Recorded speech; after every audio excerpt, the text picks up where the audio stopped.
This is it. Oh, oh, oh, ito pala yun. Wait lang, wait. Sakto, kasi curl yung hair ko, di ba?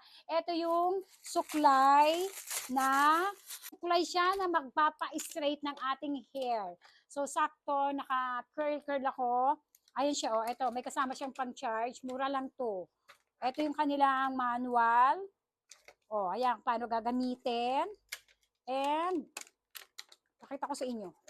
Oh, 'di ba? Ayan oh, yung kapag ka nasa biyahe ka, gusto mo ma-straight yung buhok mo, wala ka ng time na magpag-straight, pwede to, i-charge mo lang. Kasi nga, may kasama siyang pang-charge. Ito naman isang to, ito naman ay, tingnan natin, excite ako. Same. Pero this time, ito naman may wire. So, ibig sabihin, pag nasa bahay ka, pink siya, and look at that.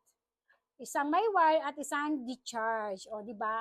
Bonggang-bongga. Kapag nasa bahay ka at kapag aalis ka ng bahay, yung tipong wala ka ng oras. Tingnan natin kung may charge itong isa. Itong kulay green. Kasi bago, di ba? Ito yung kanilang pang-open. Ay, parang wala. Ay, ayan, umilaw. O, meron. Nagbiblink din siya, baka lobat. Okay, pangalawa. At pangatlo. Meron siyang tatlong level. Kita nyo, nagbi-blink. Ayan o, yung kanyang ilaw nagbi-blink.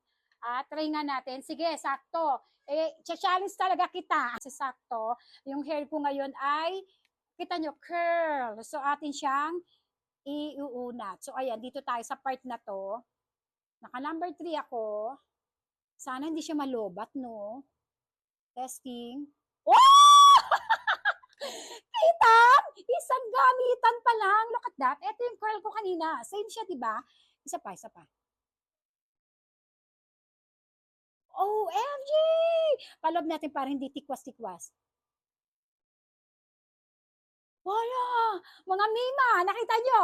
Nakita nyo mga mare, kitang-kita nyo. Walang hindi pa na-charge yan ha. Hindi pa na-charge. Oh, hala ka. Wala pang charge yan. Yung palang battery pa lang, galing sa manufacturer. At look at that. Oh, oh, na-straight niya!